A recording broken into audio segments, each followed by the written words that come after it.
По Кочани и Штип емисија на штетни гасови се мери и во Пехчево. Предмет на инспекцијски интерес се 2 котлари на Фагус за кои е утврдено дека согоруваат отпаден дрвен материјал и потенцијално испуштаат прашина и штетни гасови. Сепак и покрај задолжителноста досега не се вршени мерења од акредитирана лабораторија. За да се спречат емисиите во воздухот, ќе се спроведат соодветни мерења во присуство на надлежен инспектор и доколку има надминување ќе се утврдат потребните мерки. Постапувањето со отпадот на локацијата исто така треба да се подобри. Се вели во соопштението од Државниот инспекторат за животна средина.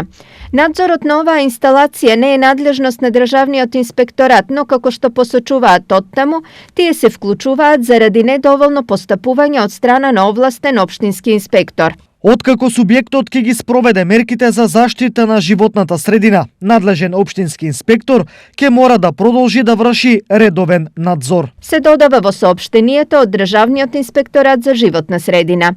Претходно контроли на Државниот инспекторат беа во Кочани и Штип и констатираа прекршоци и сериозни емисии на штетни материи во фабрика за преработка на хартија во Кочани и фабрика за третман на гуми во Штип.